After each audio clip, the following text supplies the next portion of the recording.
ये कह सकते हैं, वेल ऑलमोस्ट हर पत्रकार के लिए, कुछ शायद नहीं, लेकिन उन सब का क्या जिनके लिए संगीत में सुर, लय, ताल और शायरी भी होनी चाहिए। जी हाँ, ये है संगीत प्रेमी, म्यूजिक लवर्स। लेकिन वक्त के साथ इनका मिजाज भी बहुत बदला है। इनके मिजाज से भी ज्यादा बदला है हमारे देश का पॉपुलर म्यूजिक, यानी बॉलीवुड म्यूजिक या म्यूजिक आजकल। इसी म्यूजिक आजकल की धुनों की उधेड़ बुन करने के लिए आ रही है नगमा सहर।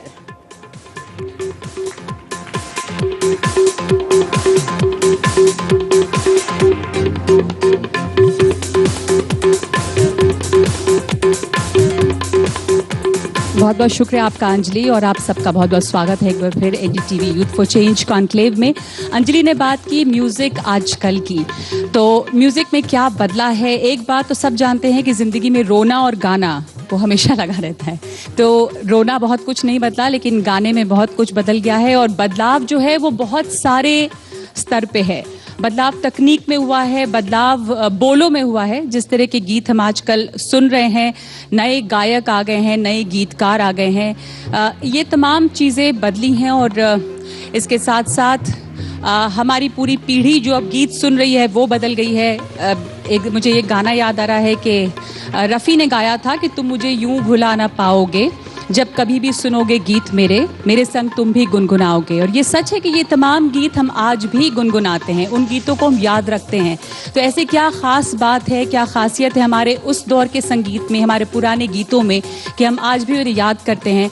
और जो आज के गाने हैं उनमें क्या खूबी है, वो कैसे बदले हैं। हमारे संगीत, जिस पॉपुलर संगीत की बात अभी अंजलि ने की, उस पर हिंदी फिल्मों का, बॉलीवुड का बहुत ज़्यादा असर है। बल्कि ये कहना गलत नहीं होगा कि वो जो पॉपुलर संगीत है वो बॉलीवुड म्यूज़िक ही है। तो वो बॉलीवुड म्यूज़िक जो है वो कैसे बदला है, इस पर हम आज बातचीत करेंगे। और बातचीत करने के लिए हमारे साथ तमाम एक बहुत ही अच्छा पैनल है जो इसके तमाम पहलू पे बात कर सकता है। मशहूर गीतकार, लिरिसिस्ट इरशाद कामिल मेरे साथ है। मैं इन तमाम लोगों को स्टेज पे इन्वाइट करना चाहूँगी। इरशाद, स्टेज पर आए प्लीज़। मेरे साथ उसके अलावा संगीतकार सचिन जिगर हैं, मेरे साथ मशहूर गायिका नीति मोहन हैं, मेरे साथ हैं अरमान मलिक। आप तमाम लोगों का बहुत बहुत स्वागत है, और इन सब के साथ इसके अलग अलग पहलू पर बातचीत करेंगे हम। आइए।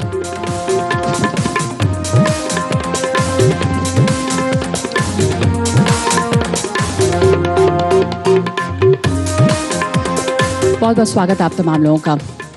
इरशाद, मैंने अभी भी बात की कि जो पुराने गाने हैं वो हम अभी भी याद करते हैं, और इसके साथ साथ जो नए गीत हैं उन पे भी बात होगी कि वो हम कितना याद रखते हैं, क्या उनमें वो खासियत है जो पुराने गीतों में थी कि आज भी आप उन्हें गुनगुना रहे हैं। मुझे याद है कि जो पहले फिल्में शुरू हुई तो उन फिल्मों में बहुत ज़्यादा गाने होते थे। आलम आरा जैसी फिल्म जब बोलती फिल्में शुरू हुई तो उसमें मतलब 10 गाने थे, किसी फिल्म में 40 गाने थे, इस तरह से।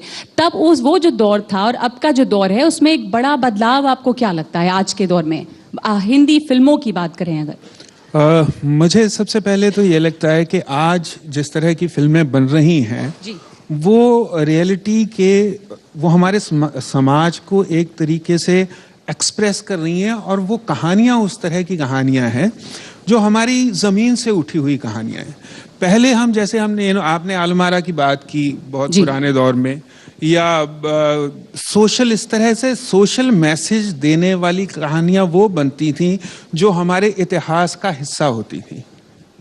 अब उस तरह से इतिहास का हिस्सा ऐतिहासिक पिक्चर बनती है, लेकिन ज़्यादा जो पिक्चरें हैं वो हमारे समाज से निकली हुई कहानियां हैं। जैसे पिंक पिक्चर है, जैसे कह लीजिए कोई दंगल पिक्चर है, वो बहुत रियलिटी के करीब की पिक्चरें हैं। अब जब आप रियलिज्म में पिक्चर बना रहे हो, रियलिटी के करीब पिक्चरें बनाते हो, तो अगर वो म्यूजिकल नहीं है तो म्यूजिक का स्कोप कंपैरेटिवली थोड़ा कम होता है उसमें। जी, लेकिन इसके बावजूद जो हमारी फिल्में हैं बॉलीवुड की, वो बिना गाने के हो ऐसा तो बहुत मुश्किल होता है। कुछ फिल्में हैं, बल्कि म्यूजिक जो है, जैसे बाहर की फिल्में अलग होती हैं, गीत अलग हैं, एल्बम्स लॉन्च होते हैं, आर्टिस्ट के सोलो एल्बम्स लॉन्च होते हैं। यहाँ पे जो ज़्यादातर स्कोप है, नीति आप इस पे कुछ कहना चाहेंगी कि वो जो है वो बॉलीवुड में, वो हिंदी फिल्मों में ही है। जो म्यूजिशियंस हैं, गीतकार हैं, लिरिसिस्ट हैं, आप अलग से कितना भी काम करें, पर जो आपको शोहरत मिलती है और जो नाम होता है वो हिंदी फिल्मों के ज़रिए ही ज़्यादा है। जी, पहले तो मैं ये कहूँगी कि हॉलीवुड का या वहाँ की फिल्मों का या वहाँ का जो संगीत का जो पूरा सिस्टम है वो बहुत अलग है हमारे देश से। हमारी फिल्में ही हमारे सोसाइटी के बारे में बताती हैं, हमारे म्यूज़िक के बारे में या आज की जो कहानियाँ हैं उसके बारे में बताती हैं। सो जो पूरा सिस्टम है वो हमारे पूरे देश की जनता फिल्मों से बहुत प्रेरित है, मैं कहूँगी। तो उन्हीं का जो म्यूज़िक है उसी को सबसे ज़्यादा वो उनके लिए सत्य बन जाता है, मैं कहूँगी। और ऑल्सो जितने भी हम म्यूज़िक सुनते हैं वो ज़्यादा से ज़्यादा कंज्यूम बॉलीवुड म्यूज़िक ही होता है। हालांकि ऐसा नहीं है कि हमारे आर्टिस्ट या मैं खुद भी पॉप म्यूज़िक या अपना खुद का म्यूज़िक रिलीज़ नहीं करते हैं, लेकिन जिस तरह से एक फिल्म के गाने को प्रचार मिलता है, जिस तरह से एक फिल्म के गाने को एक हीरो या हीरोइन का चेहरा मिलता है और जिसके फैंस इतने ज़्यादा हैं, तो ऑब्वियसली उसकी जो एक रीच है, जो वो मिलियंस एंड मिलियंस में पहुंच जाती है reach. So I think as musicians हम सब चाहेंगे कि हमारे गाने जो हों वो एक फिल्म के एक्टर पर ही ना निर्भर करें। जितना एक फिल्म के भी गाने पर जाएं, उतना ही जब हम खुद अपना इंडिपेंडेंट म्यूजिक रिलीज करें तो उसको भी उतना ही प्यार मिले। जी, तो क्या ये हो रहा है, इस पे भी बात करेंगे। पहले अरमान, मैं आपसे जानना चाहती हूँ, आपके साथ एक विरासत है पूरी संगीत की। आप ऐसे परिवार से हैं जो 3 दशक से करीब बॉलीवुड की म्यूज़िक से जो जुड़ा हुआ है, और आपके ख़ानदान में हसरत जयपुरी भी हुए। तो जब आप बड़े हो रहे थे, आपको इस बात का एहसास था, या वो उस विरासत का के बोझ का भी एहसास था कि हसरत जयपुरी जैसे भी लोग आपके ख़ानदान में हुए हैं जिन्होंने ऐसे ऐसे गाने लिखे कि दुनिया बनाने वाले क्या तेरे मन में समाई, और अब जिस तरह के आप गीत गा रहे हैं, बहुत अलग है, वक्त अलग है, और वक्त बदलने का तकाजा तो है ही, लेकिन फिर भी मैं जब 10 साल का था तब मुझे पता चला कि मेरे फैमिली में हसरत साहब थे। मेरी फैमिली की जो लेगेसी है वो स्टार्ट हुई श्री सरदार मलिक सर से। वो हमारी फैमिली के सबसे पहले कंपोज़र थे, एंड हमारी फैमिली में सब कंपोज़र्स ही रहे। मैं फर्स्ट सिंगर रहा हूँ इस फैमिली से। तो जब बचपन में जो माहौल था वो सिर्फ म्यूज़िक का माहौल था। एंड दादी के जो भाई है वो हसरत साहब है, तो वो मुझे उनके जो लिरिक्स है वो सुनाती थी। मैं जब सोता था उससे पहले थोड़ी देर पहले ही वो सुनाती थी ये सब लिरिक्स। एंड वो पूछती थी कि आज जो गाने बन रहे हैं क्या इसमें ऐसी ही ताजगी है, ऐसी ही मीनिंग है लिरिक्स में। तो आज जाके मैं जब उनके साथ बैठता हूँ तो मैंने कहा कि आज के गानों में भी है, थोड़े गाने हैं जो लिरिक्स जो बहुत ही मीनिंगफुल है, जो आज के लोगों को टच भी करता है, और आगे जाके फ्यूचर में भी ये लोग इन गानों को याद रखेंगे। जैसे कि मतलब पार्टी सॉन्ग्स तो होते ही हैं, आप जैसे जानते हो कि आज एक यूथ का जो कल्चर है वो भी बहुत सोशल मीडिया की तरफ बहुत अट्रैक्ट हो चुका है। तो people are targeting the youth as well. लेकिन उस टाइम पे भी एक गाना आता है जैसे मैं रहूं या ना रहूं तो मुझ में कहीं बाकी रहना, मुझे नींद आए जो आखिरी तुम ख्वाबों में आते रहना, बस इतना है तुमसे कहना, बस इतना है तुमसे कहना। तो आज के टाइम में भी ऐसे गाने बन रहे हैं। एंड ऐसा नहीं कि आज के गाने पुराने गानों से बेटर नहीं है या क्वालिटी कम है। We have to just work hard कि हम जितना कंटेंट बाहर आए वो बाहर फ्यूचर में भी लोग इसे सुने एंड लोग इसे उतना ही प्यार दे जितना जो हमारे गोल्डन ईरा में जो गाने थे वैसे ही प्यार दे उसे। गोल्डन एरा आप उसको ही मानते हैं बेबी? तो हमारे फ्यूचर के लिए ये गोल्डन एरा हो जाएगा होगा। हाँ, इस पे जरूर बात करेंगे कि कैसे बदलाव हुआ है, क्या बदलाव। और जरूरी नहीं है ये भी कहना कि जो पहले था वही अच्छा था और अब अच्छा नहीं है। वक्त का तकाजा है कि बदलेगी चीज़ें, पूरा जनरेशन बदला है, बहुत सारी चीज़ें बदली हैं, जिस तरह हम चीज़ों को कंज्यूम कर रहे हैं वो बदला है, तो यकीनन बदलेगा। आप सचिन और जिगर, आप दोनों म्यूज़िक कंपोज कर रहे हैं और आपकी ट्रेनिंग एक क्लासिकल म्यूजिशियन के तौर पे हुई है। आपने कैसे, आप हमेशा से चाहते थे कि आप म्यूजिक ही करेंगे, ये तय किया हुआ था आपने? कैसे आपका सफर शुरू हुआ ये बताइएगा। हम गुजराती बैकड्रॉप से हैं जी। मेरी बुआ अभी भी मेरे डैडी को बोलती है तूने वेस्ट कर दिया बच्चे को। तो जो एक जनरल मेंटालिटी थी कि या ये बिजनेस करेगा या ये सीए बन जाएगा या डॉक्टर, वही हमारा भी था। लेकिन कहीं हमारे पेरेंट्स ने हमको बहुत सपोर्ट किया, उन्होंने वो विजन रखा और हमको वो हिम्मत दी कि if there is a fire, अगर एक सपना है, अगर आपके अंदर वो काबिलियत है, if you have the gift of God, तो प्लीज़ आप आगे जाइए, आप अपने आप को एक्सप्लोर करिए। और मुझे ऐसा लगता है कि in this combination there has really been no ambition. आप दोनों साथ कब आए, कब शुरू किया आपने काम करना और कैसे आ गए, कैसे हुआ ये इत्तेफाक? मैं दरअसल पहले राजेश रोशन जी के साथ अरेंजमेंट का काम करता था और अमित त्रिवेदी जो बहुत ही प्रख्यात कंपोज़र हैं वो मुझे वहाँ मिले। हम साथ में राजेश रोशन के लिए अरेंज करते थे और सचिन और अमित साथ में म्यूज़िक करते थे। तो सचिन ने एक दिन बोला कि अमित अगर तू किसी को जानता है तो मुझे मिला, क्योंकि मेरे पास बहुत काम है और करने का वक्त नहीं है। उस तरह से मैं और सचिन मिले और हमने कभी सोचा नहीं कि हम एक जोड़ी बन जाएंगे, बट शायद हमारा म्यूज़िक दोनों में इतना अनकॉमन था। जो उसको पसंद है उससे मुझे नफरत है।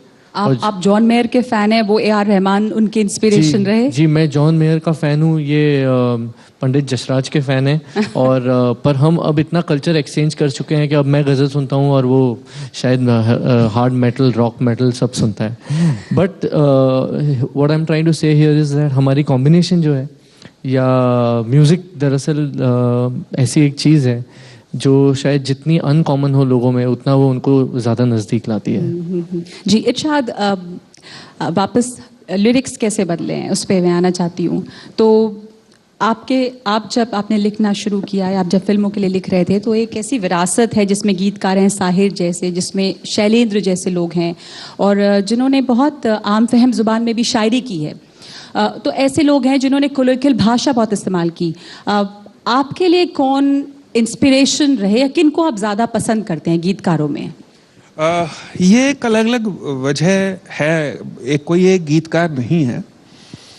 मैंने आप कह लीजिए थोड़ा थोड़ा कुछ सीखा कई सारे लोगों से। जैसे साहिर साहब में रोमानियत में फ़िलॉसफी डालने का जो एक अंदाज है, चलो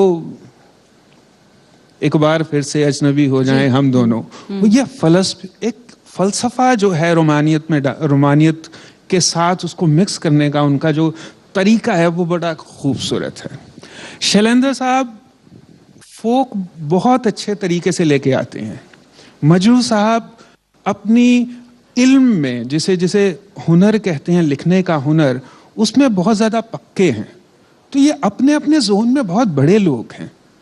तो इन लोगों की जो विरासत हो सकती थी, मुझे लगता है उसको अब विरासत को आगे लेके जाना ये आपकी जिम्मेदारी नहीं है, किसी की जिम्मेदारी नहीं है विरासत को आगे लेके जाना, लेकिन कम से कम अपने लेवल पे अच्छा काम करना ये तो आपकी जिम्मेदारी है ना।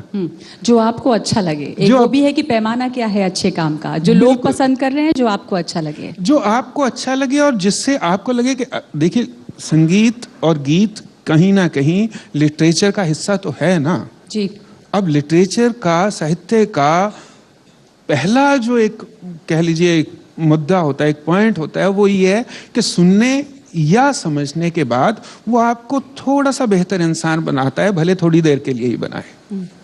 तो वो संगीत और गीत जो आपको भले थोड़ी देर के लिए बेहतर इंसान नहीं बनाता है, मुझे लगता है वो उस पर ज़रूर सवाल उठना चाहिए। पर जिसको सुनने के बाद आपको एक सुकून मिलता है, वो साहिर साहब का लिखा हो, वो मजरू साहब का लिखा हो, वो आनंद बख्शी साहब का लिखा हो, शैलेंद्र साहब का लिखा हो, वो किसी का भी लिखा हो, वो एक अच्छी ही चीज़ है। और मुझे लगता है मैं इन लोगों का कहीं ना कहीं, क्योंकि गाने सुनते रहे हैं इनके, लगातार कोई ना कोई इफेक्ट ज़रूर रहता है आपके काम सुनते सुनते एक सबकॉन्शियस लेवल पे। पर आप कब कहेंगे कि आपके काम में आप अच्छा काम कर रहे थे, पर एक बड़ा मोड़ जो है जो आपको बस आगे की तरफ ले गया, हिंदी फिल्मों की जहाँ तक बात है, एक बड़ा काम कौन सा था वो आपका?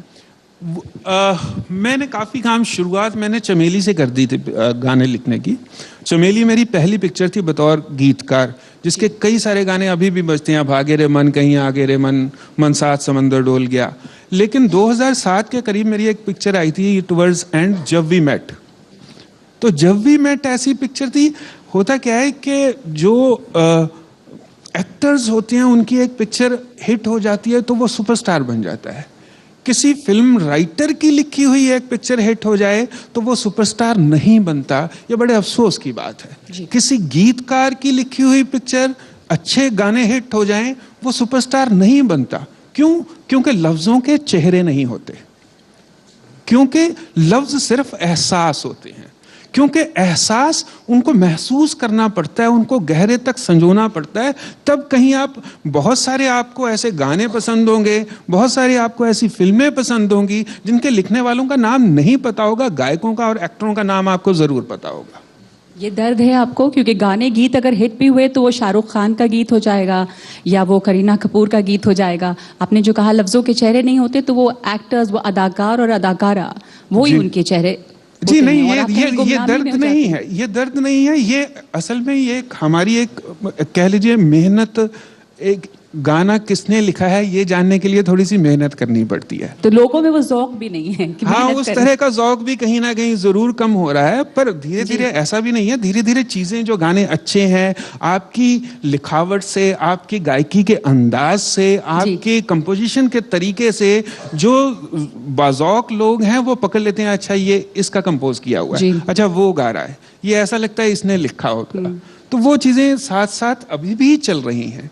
जहाँ तक पहले और आज के हम कंपैरिजन में अक्सर हो जाते हैं, पहले गीत बहुत अच्छे लिखे जाते थे, बहुत अच्छी कंपोजिशंस होती थी, आज कुछ ऐसा हो गया, पहले सिंगर बहुत अच्छे थे।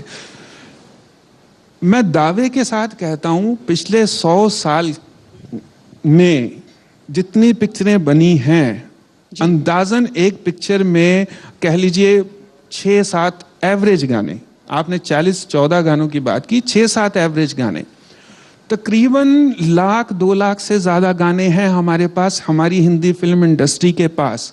पर जितने रेडियो हैं, जितने म्यूज़िक चैनल हैं, वो सिर्फ 100 से 150 गाने ही चलाते हैं। वही गाने आप बार बार सुनते हैं। वक्त की छन्नी ने अच्छे गानों को पुन दिया है। आप सिर्फ अच्छा ही सुन रहे हैं, इसलिए आपको लग रहा है यहाँ उस जमाने में सिर्फ अच्छा ही लिखा जाता था। आज से 20 साल, जैसा कि अरमान ने कहा कि फ्यूचर में ये गोल्डन इरा बन जाएगा, आज से 25 साल बाद में भी हम इसी तरह से बात कर रहे होंगे और ये कह रहे होंगे कि आज से 25 साल पहले जिस तरह का संगीत बन रहा था, आज उस तरह का संगीत नहीं बन रहा। जी बिल्कुल, आज किस तरह का संगीत बन रहा है। हमने ये भी बात की थी कुछ देर पहले भी, जब आपसे मैं चर्चा कर रही थी कि अब अच्छी चीज़ एक ये है कि तकनीक बहुत ज़्यादा इम्प्रूव हो गई है, बहुत सुधार आया है। तो पहले जब आप गाते थे, नीति आप गाती हैं, इसलिए मैं आपसे ये पूछूंगी कि जब आप गाती थी तो आपकी गायकी बहुत पक्की होनी चाहिए थी, क्योंकि एक भी खामी समझ में आती थी। अब अच्छी बात यह है कि उसके साथ में जो इंस्ट्रूमेंट्स हैं या जो टेक्नोलॉजी है, उससे रिकॉर्डिंग की क्वालिटी इतनी अच्छी हो गई है कि एक सहारा मिलता है गायकों को। ये एक अच्छा बदलाव तब और आज में है, ये एक फ़र्क लगता है आपको?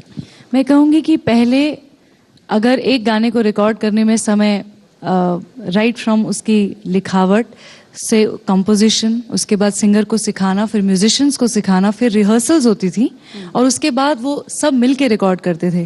आई थिंक वो टाइम अगर आप 15 दिन माने सपोज करते हैं, आज वो टाइम थोड़ा कम हो गया है। उसको और जल्दी रिकॉर्ड किया जा सकता है क्योंकि हमारे पास टेक्नोलॉजी आ गई है।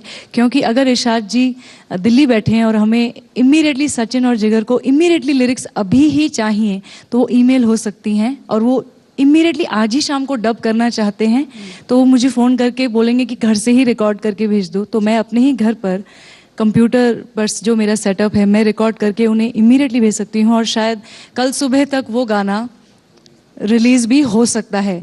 तो मैं कहूँगी टेक्नोलॉजी हमें फास्ट बना रही है और हमें और ज़्यादा सशक्त बना रही है, इन दिस सेंस कि हम कितने प्रोडक्टिव हो गए हैं। जी, हम और ज़्यादा प्रोडक्टिव हो गए हैं। मैं उस सेंस में होंगी कि yes, we definitely welcome technology, all of us, जी, फॉर दैट। बट जहाँ गायकी की बात है, वहाँ मुझे लगता है कि definitely there is no compromise. आप जहाँ गा रहे हैं वहाँ आप पक्के सुरों में ही गा रहे हैं, पक्की धुन गा रहे हैं और साफ शब्दों में गा रहे हैं। आपके गायकी पे ये कोई कमेंट नहीं है, पर मैं एक बात पूछ रही हूँ कि क्या इरशाद या सचिन जिगर, आप में से कोई भी इस पे बोलना चाहेंगे कि उससे कितना फ़र्क पड़ा है उस टेक्निक से? क्योंकि क्वालिटी बहुत इम्प्रूव की है, तो मैं ये नहीं कह रही हूँ कि गायकी अब अच्छी नहीं है, पर अब आवाज़ को बहुत बदल भी दिया जा सकता है। अब आवाज़ में उतार चढ़ाव भी मशीन के ज़रिए भी होता है।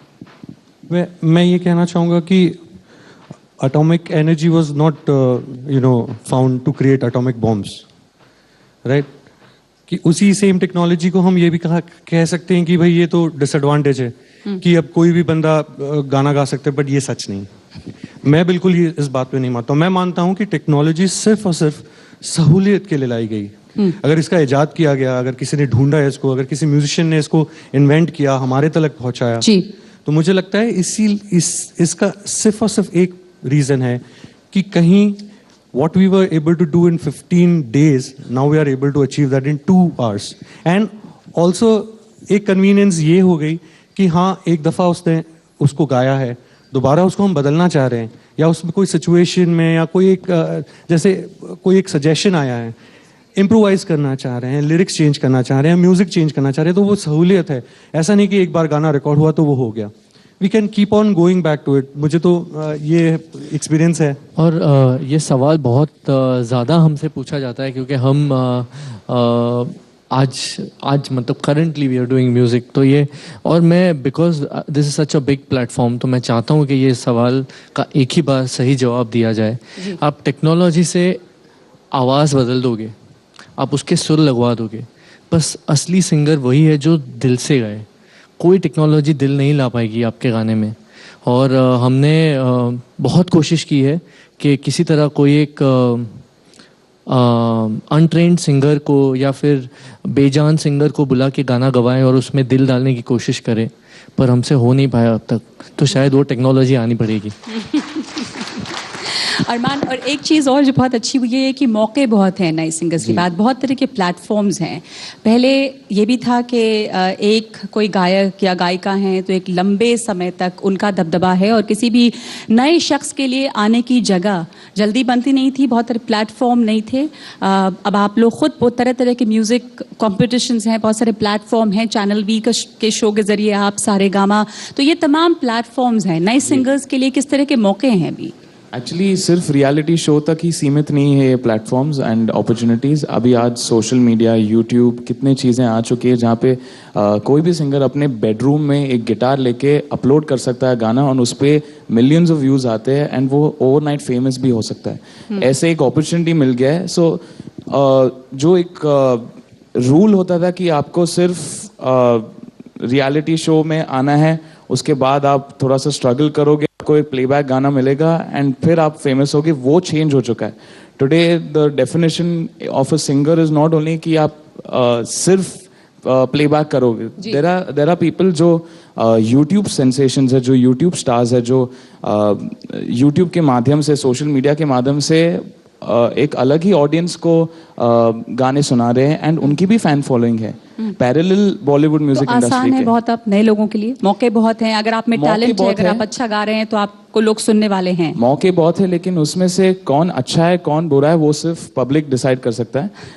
लेकिन ऐसा भी हो गया कि जब आप व्यूज देखते हो तो आपको लगता है कि मैं अच्छा गा रहा हूँ या गा रही हूँ, तो सब कुछ पब्लिक फोकस्ड है। पब्लिक क्या पसंद कर रही है उसी हिसाब से, मतलब दर्शक तो हमें हमेशा ही भगवान होते हैं, पर जो लोग पसंद करेंगे, I think public he consume कर रही है at the end of the day music, phones पे, लैपटॉप्स पे।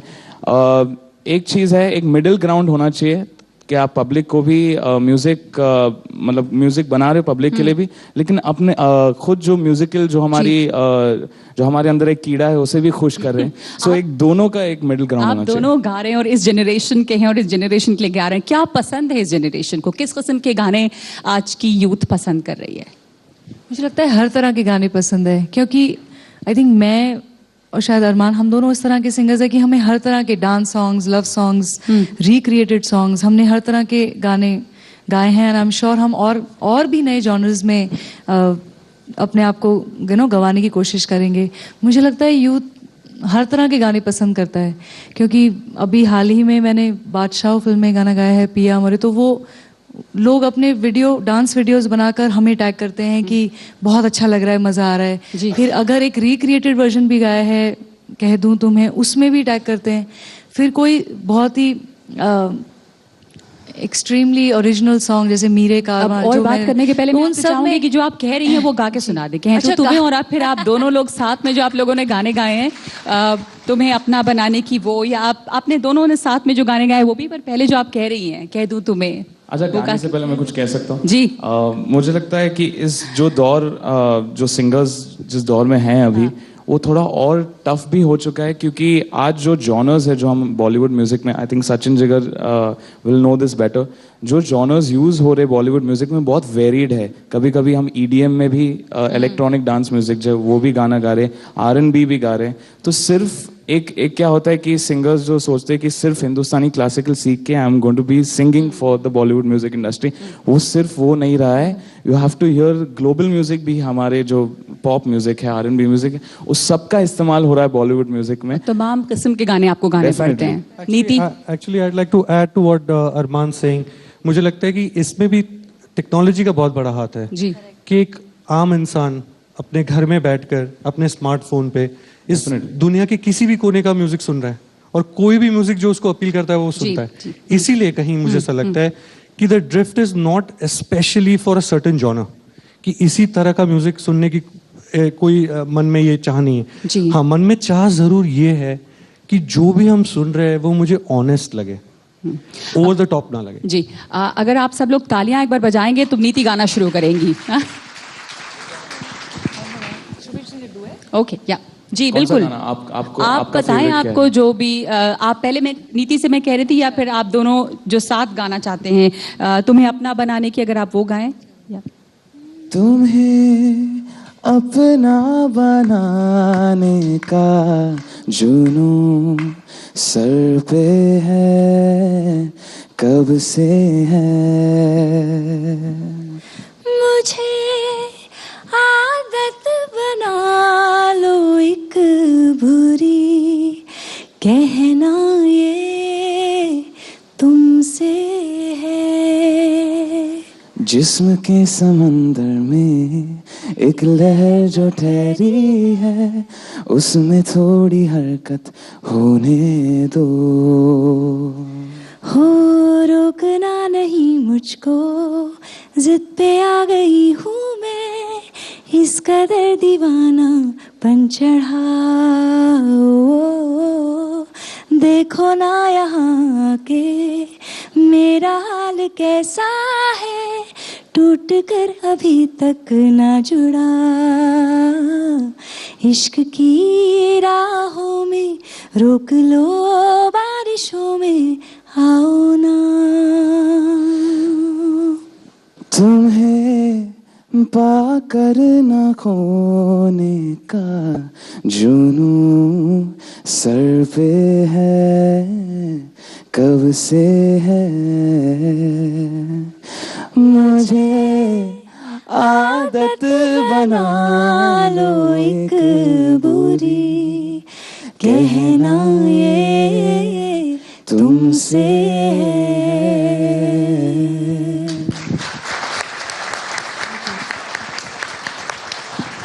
बहुत खूबसूरत, बहुत खूबसूरत। और रुकिए मत, और जो आपका दिल करे जरूर आप अलग अलग जो आपके गाने हैं जो आपको पसंद हैं, कोई एक और सुनाइए please. Tone by tone I guess.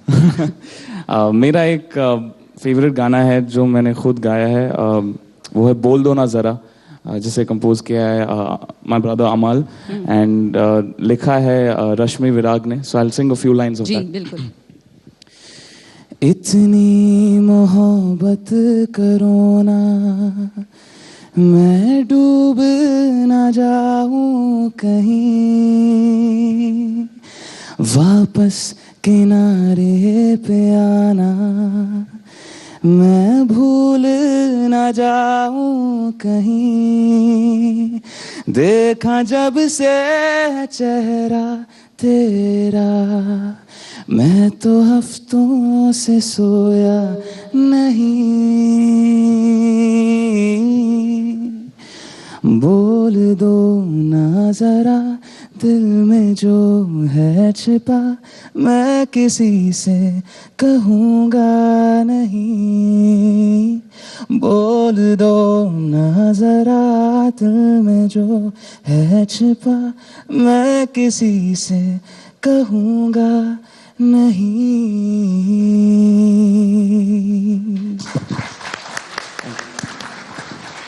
नीति, ये जो दौर है वो जो करंट जनरेशन है, एक सच्चाई ये है उसकी कि सेल्फी जनरेशन है हम। हाँ, हम सब लोग हर वक्त, अभी भी यहाँ पे भी सब सेल्फी खींचने में थे। आपने वो एक गाना गाया है तो खींच मेरी फोटो, जो इस दौर की सच्चाई है कि वो दौर गुजर गया है कि मेरे हुजूर फिल्म है और अलीगढ़ मुस्लिम यूनिवर्सिटी में किताबें गिर गई हैं और वो एक पूरा ज़माना गुजर जाता है इश्क होते होते।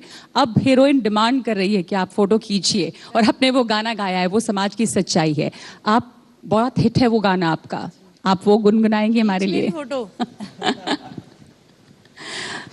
आज का जनरेशन पसंद कर रहा है, बहुत बहुत हिट गाना है। हाँ, आई थिंक उसका मतलब यही है कि पहले शायद वेट करती थी लड़की कि वो कोई भी जो भी उनका कदरदान है उनके ब्यूटी का, उनके हुस्न का, वो आकर उन्हें चिट्ठी में लिख के दे या फिर गाना सुनाए। अब वो सीधा ही बोलती है मेरी फोटो ही ले लो। आई थिंक वो, so it's a very popular song और लोग काफी गाते हैं। मूड़ा शिकाना है, सुबह घर जाना है, तूने कैसा जादू ये किया, ओ लम्हा ये सुहाना है, टाइम नहीं गवाना है, जीने का मजा ले साथिया। तो खींच मेरी फोटो, तो खींच मेरी फोटो, तो खींच मेरी फोटो पिया, तो खींच मेरी फोटो, तो खींच मेरी फोटो, तो खींच मेरी फोटो पिया। Click click. Thank you so much, बहुत बहुत शुक्रिया इरशाद। ये एक बॉलीवुड में बहुत कुछ एक साथ हो रहा है, ये भी है खींच मेरी फोटो भी है, आप जैसे गीतकार भी हैं जिनकी भी रेंज बहुत है। आप तमाम तरह के गाने लिख रहे हैं, आप तेरे संग इश्क तारी है भी लिखते हैं, आज दिन चढ़िया भी लिखा आपने, इतना हिट हुआ वो गाना, कुन फाया कुन है, सूफी भी है, कव्वाली भी है, फ्यूजन भी है, तो आपकी रेंज तो बहुत है। और जावेद अख्तर जो कि बहुत जाने माने और इतने अच्छे गीतकार, लिरिसिस्ट, वो भी आपकी तारीफ हर प्लेटफॉर्म पे करते रहे। अपनी तारीफ सुन के अपने किसी हम पेशावर आदमी से बहुत अच्छा लगता है। तो ये रेंज इतना आप कैसे ला रहे हैं और ये सब कुछ साथ साथ हो रहा है? जी, मुझे लगता है कि ये गीतकारी या कोई भी हुनर, गायकी, वो एक तरीके की ड्राइविंग होती है। जब आपको ड्राइव करना आता है तो गाड़ी कोई भी हो आप ड्राइव कर ही लेते हैं। तो क्योंकि मुझे ऐसा लगता है कि मुझे शायद थोड़ा बहुत लिखना आता है, तो जिस तरह का करैक्टर होता है वो भले तूने मारी एंट्रियाँ हो, दिल में बजी घंटियाँ हो, या तू मेरे अगल बगल है, या कुन फाया कुन है, या जब से गाँव से मैं शहर हुआ इतना कड़वा हो गया कि जहर हुआ, कुछ भी हो, तो जिस तरह का करैक्टर डिमांड करता है, जिस तरह की सिचुएशन में होता है, कहानी जिस तरह से कहती है कि मुझे अब इन 4 मिनट्स में इस तरह से आगे बढ़ना है, तो मैं उस तरह से किरदार को देखते हुए कहानी को आगे बढ़ा देता हूँ। जहाँ तक रेंज की बात है, अब रेंज आपको आपकी कहानियाँ आपके किरदार देते हैं और आप उनको निभाते हो, और उनको निभाने के लिए हमेशा आपका किरदार कहीं किसी दरगाह पे होगा ये ज़रूरी नहीं है, वो हमेशा किसी बार में, पब में होगा ऐसा भी ज़रूरी नहीं है, वो सड़क पे भी गाएगा, वो बाग में भी गाएगा, वो परेशानी में भी गाएगा, वो खुशी में भी गाएगा।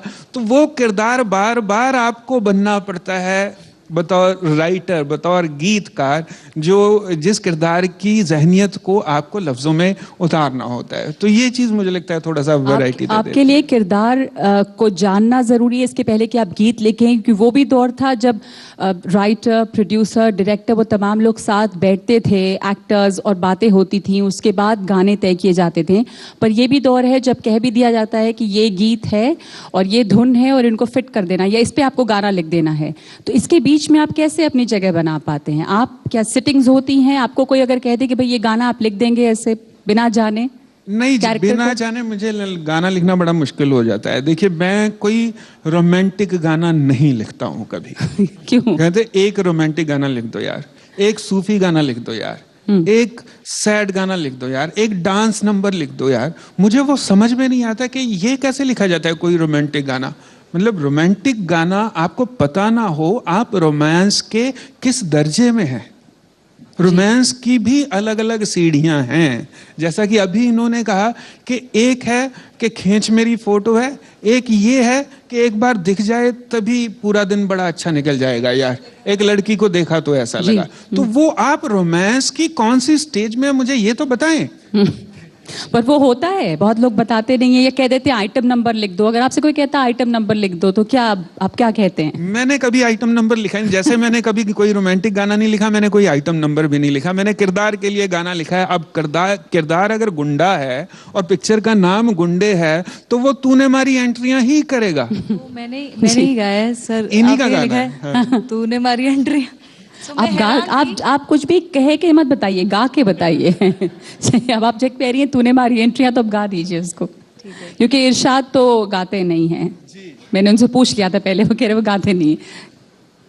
हाँ सीटी वीटी आंखें वाखें ना यूं मारो, फेंको ना चाहत के दाने। हाँ मजनू रांझे सारे झूठे हैं यहाँ पे, झूठे हैं दिल के फसाने।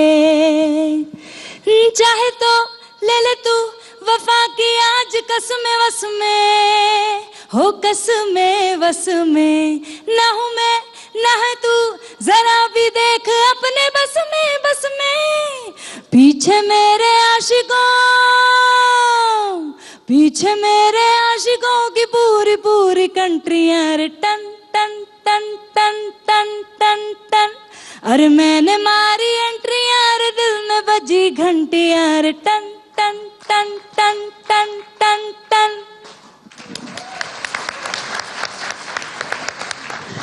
तो ये सब कुछ साथ साथ चल रहा है और आप तमाम लोगों की रेंज इतनी है कि आप इसमें सब में एडजस्ट कर रहे हैं। अब के गानों के बारे में एक ये भी कहा जाता है कि जो गाने हैं वो बहुत लास्ट नहीं करते। कुछ यूज़ एंड थ्रो का ज़माना भी है। सब चीज़ें रेडीमेड हैं, आप इस्तेमाल करते हैं। और पहले का तो दौर है नहीं कि एक सामान या एक गाड़ी ख़रीदी है, घड़ी ख़रीदी और वो सालों रहेगी। उसी तरह से चीज़ें भी बदली हैं। गाने आते हैं, गाने जाते हैं। गाने टिक रहे हैं क्या, या गानों में कुछ कमी है कि आप उसको 5 साल भी याद रख पाते हैं? जी मैं आपको एक गाना बोलता हूँ, आपने सुना होगा शायद, तुमसे ही दिन होता है, सुना है ना? जी, ये गाना 10 साल पुराना है पर शायद हम सबको याद है जी। तो आई डोंट थिंक कि ऐसी कोई चीज़ है कि गाने आ रहे हो जो अच्छे गाने हैं वो रहेंगे, वो डेफिनेटली रहेंगे। और हमारे दौर में इतने अच्छे कंपोजर्स हैं, ए.आर. रहमान सर है, उन्होंने जो गाने बनाए, ताल से ताल मिला, कहाँ जाएगा ये गाना? कहीं नहीं जाएगा, ये अपने खून में है, जब काटो कहीं से निकलेगा। प्रीतम दा है, विशाल शेखर है, संदीप चौटा है, इन्होंने इतने अच्छे अच्छे गाने बनाए। और अब जैसे कि इरशाद जी ने कहा कि कोई विरासत नहीं है जो हमें आगे ले जानी है, पर हम डेफिनेटली हम अपने लेवल पे हम जो अब धुनें बना रहे हैं, ट्यून्स बना रहे हैं, हम यही कोशिश कर रहे हैं कि कब गाना 10 साल पुराना हो गया वो आपको पता ना चले, ऐसा लगे ये गाना कल का ही है। जी हमने ये भी add to what he is saying, मुझे ऐसा लगता है कि जैसे पुराने ज़माने में मेरी मम्मी मुझे बताती थी कि जब एक गाना आता था तो मोहल्ले में एक जने के पास रेडियो होता था और सारे वहाँ इकट्ठा होके वो गाना सुनते थे। अब आप सोचिए कि एक गाने का एंटिसिपेशन कितना रहता होगा, और जहाँ 10 फिल्में निकल रही हैं वहाँ एक दिन में 100 फिल्में रिलीज हो रही हूँ, तो फर्क बहुत है। इतना सारा इन्फॉर्मेशन आ रहा है, तो कंपटीशन भी बहुत है ना आपके लिए भी मुश्किल है बहुत, एक म्यूजिक कंपोजर की तौर पे। कंपटीशन नहीं है, इन्फॉर्मेशन बहुत है। As consumer you are confuse कि मैं इसको होल्ड ऑन करूं या उसको होल्ड ऑन करूं। हाँ, चॉइस बहुत है कंज्यूमर के सामने, तो वो आपके लिए भी तो मुश्किल है कि इतनी चॉइस है कि चुनने की जो आज़ादी है। टीवी रिमोट हाथ में आपके पास सबसे बड़ा चॉइस था, अब तमाम और प्लेटफॉर्म भी चॉइस हैं, तो जैसे कलाकारों के लिए और सबके लिए कंपटीशन ज़्यादा है। जैसे इरशाद सर ने पहले कहा, मैं I will just add to that only कि the best way to beat competition is to not feel competition. आप अपने लेवल पर अच्छा आप अपना बेस्ट करिए। अगर आपको ऐसा लगता है कि आप सोलफुल गाने अच्छे बनाते हैं तो आप बेशक सोलफुल गाने बनाएं। आपको ऐसा लगता है कि आप डांस सॉन्ग जो मस्ती वाले गाने हैं वो अच्छा बनाते हैं तो पूरी कोशिश यही रहेगी। बहुत सारा एक्सपेरिमेंट भी हो रहा है, वो भी बहुत अच्छा है। फ्यूजन भी है, कव्वाली, सूफी, इन तमाम चीज़ों में इरशाद एक्सपेरिमेंट देखा जा रहा है, क्योंकि फिल्मों में भी है, सूफी कव्वालियाँ में रीमिक्सेस हो रहे हैं, पुराने गानों के रीमिक्सेस हो रहे हैं। बहुत सारे पुराने गाने, पुरानी धुनें, पुराने अल्फाज, वो तमाम रीमिक्स करके इस्तेमाल किए जा रहे हैं। ये एक्सपेरिमेंट जी बिल्कुल, आप बिल्कुल सही कह रहे हैं। अभी मैं इसलिए इस टॉपिक पे बोलना चाहता हूँ क्योंकि ये रीमिक्स वाला भी एक वैसा सवाल है जो हमेशा आता है हमारे पास, और लोग अक्सर हमसे पूछते हैं कि आप क्यों नहीं करते रीमिक्स। देखिए क्या होता है, एक आदमी का कंफर्ट जोन होता है। जैसे कि सचिन ने कहा कि एक बंदा होता है जो रोमांटिक गाने बहुत अच्छे बनाते हैं। जैसे आप सचिन के फेवरेट हैं जो पुराने ज़माने के ये नैन डरे डरे, हेमंत कुमार जी। कौन सा गाना कह रहे हैं? ये नैन डरे डरे। तो जैसे हेमंत कुमार जी के गाने वो एक जॉनर में रहते थे, राइट। तो हमारा एक जॉनर है कि हम डांस म्यूजिक भी कर सकते हैं या हम लव सॉन्ग भी बनाएंगे, पर हमसे नहीं हो पाता रिक्रिएट करना। रीमिक्स नहीं कर सकते। हमें शायद नहीं आता। ओके, ऐसा रख दो। पर हम जो हमारे दोस्त हैं जो रीमिक्स भी करते हैं वो हमारे बहुत अच्छे दोस्त हैं, पर आप अगर देखिए आजकल जो रीमिक्स आ रहे हैं उसका साउंड इतना अच्छा है, वो इतना इवॉल्व है कि you want to put them against any international song. तो एज यंगस्टर्स हम ये भी सोचते हैं कि हमारी मिट्टी की जो खुशबू है, जैसे हमने गाना बनाया माना के हम यार नहीं, ये दरअसल एक गज़ल है। पर उसके बाद हमारी अब एक फिल्म आ रही है जिसका नाम है जेंटलमैन, उसमें हमने एक गाना बनाया जिसका नाम है बंदूक मेरी लैला। तो हम भी ये चाहते हैं कि इंडिया और इंडिया का साउंड और हम बॉलीवुड का साउंड कहीं पीछे ना रह जाए। हम चाहते हैं कि अपने देश की मिट्टी को या अपनी खुशबू को रखते हुए हम भी इंटरनेशनल सीन में इतने बड़े हो कि Bollywood music also gets his own दर्जा। एक और सवाल इसके पहले कि मैं नीति और अरमान से एक और गाने के लिए कहूँ, और इतना ही वक्त है हमारे पास, कि एक और बात है कि अब म्यूजिक जो गाने हैं उनके राइट्स भी खरीद लिए जाते हैं। कुछ एक्टर्स हैं जिन्होंने गाने के राइट्स खरीदे हैं, तो ये भी दौर है, इस पे आप क्या कहेंगे? और वो भी दौर है कि सीरीज गायब हो गई हैं, फोन पे आप गाने सुन रहे और देख रहे हैं, दुकानें बंद हो गई हैं जहाँ पे से आप सीरीज खरीदें। तो इन सब के बीच कैसे आगे बढ़ रहे हैं आप लोग? जी मैं मानता हूँ इस बात को कि कहीं एक टाइम पर हम बहुत सारा पैसा देकर एक सीडी खरीदते थे, उस एल्बम को वैल्यू करते थे, उस म्यूजिक की वैल्यू करते थे। आज म्यूजिक को प्रोड्यूसर भी he is not looking at it as a set. वो सोचता है कि मेरी फिल्म को अच्छी ओपनिंग मिले। ये प्रोमोशनल टून बन के रह गया म्यूजिक आज के। फिल्मों में गाने फिर नहीं होते, सिर्फ प्रमोशन के लिए इस्तेमाल हो जाते हैं। जी ज्यादातर। तो डेफिनेटली मैं मानता हूँ जो आप बात बोल रहे हैं, लेकिन आई जस्ट वांट टू एक ही बात बार बार शायद कहने का मन कर रहा है कि still we are talking about a story, still we are talking about characters, still we are talking about films only, क्योंकि Bollywood is at the epitome of media हमारे देश में। तो आई थिंक उस रोल को निभाते निभाते if you can put our best effort forward, तो मुझे लगता है कि हमेशा वो स्ट्राइक आउट करता है, हमेशा उसको नोटिस किया जाता है, हमेशा उसको प्यार देते हैं लोग। तो मैं मानता हूँ कि हाँ, एक्टर्स गाना खरीदते हैं पॉपुलर आर्टिस्ट से और वो प्रोड्यूसर को पिच करते हैं कि ये गाना हमारी फिल्म में हो। ऐसे भी बैटल्स है, ऐसे भी कुछ बैटल्स है कि जहाँ म्यूजिक कंपनी खुद बोल रही कि इस गाने को रीमेक करिए। सारे बैटल्स हैं, लेकिन मुझे ऐसा लगता है कि इन सब में भी जब एक ओरिजिनल गाना हो तो इरशाद, कैसी लड़ाइयाँ हैं बॉलीवुड में इस वक्त किसी भी म्यूजिशियन के लिए, एक लिरिसिस्ट के लिए? क्या उन्होंने बहुत सारे बैटल्स की बात की, वो तमाम चीज़ें हमने सुनी। जी मैं इन जिगर की इंफॉर्मेशन वाली बात के साथ एक छोटी सी बात ऐड करता हूँ, फिर आपके सवाल का जवाब दूंगा। बहुत अच्छी बात की कि इंफॉर्मेशन बहुत ज़्यादा है। उससे मुझे लगता है जहाँ तो एक तरफ तो आपके पास 10 तरह के गाने आ गए हैं सुनने वाले के पास, अब हर एक सुनने वाले के पास उन गानों की हायरार्की बनाने की, म्यूजिक की समझ नहीं है कि इन 10 में से कौन सा अच्छा है और कौन सा सबसे खराब है।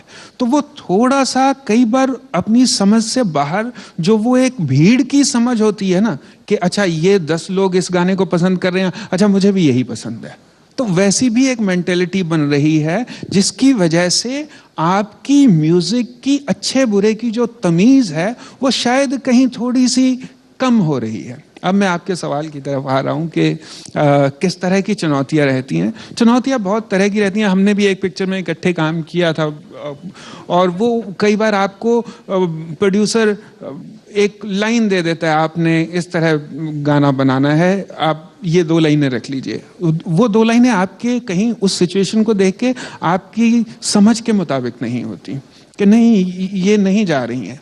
या कोई मान लीजिए कोई गाना जैसे इन्होंने कहा कि रिक्रिएट करने के लिए दे दिया जाता है, रिक्रिएट करने के लिए दे देता है। आपके पास एज ए गीतकार जो समस्याएं हैं, जो प्रॉब्लम्स हैं, आपके पास थॉट हो सकता है लेकिन अल्टीमेटली आपको एक धुन निभानी है। आपके पास थॉट हो सकता है लेकिन अल्टीमेटली आप एक फिल्म के लिए गाना लिखते हैं। आपके पास थॉट हो सकता है लेकिन आप एक किरदार के लिए गाना लिख रहे होते हैं। आपके पास एक थॉट हो सकता है, अल्टीमेटली प्रोड्यूसर हिट गाना मांगता है। जी, और ये इतना ही वक्त है और प्रोड्यूसर मुझे डायरेक्टर मेरे बार बार कह रहे हैं कि हम इस शो को यहीं ख़त्म करेंगे। उसके पहले आप दोनों से सबकी गुजारिश है कि आप दोनों इकट्ठा एक गाना गाए, प्यार मांगा है तुम्हीं से आप दोनों ने साथ गाया है। हमसे क्वेश्चंस पूछे कम और गाना हम लोगों ने ज़्यादा गाया है आज। आप गाते ज़्यादा अच्छा है। प्यार मांगा है तुम्हीं से।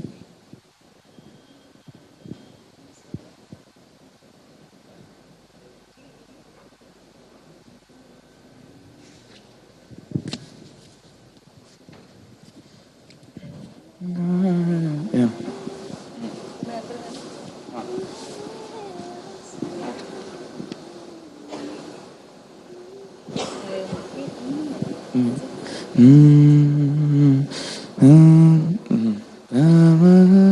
That's fine. Let's do it. ठीक है।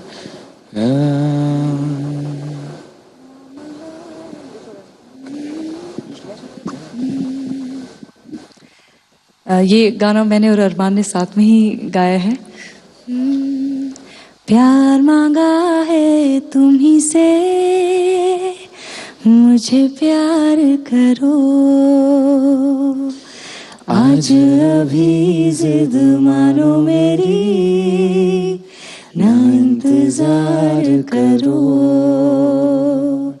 मैं भी दिल की सुन रही हूँ, तुम भी दिल की सुनो। प्यार मांगा है तुम्हीं से, मुझे प्यार करो।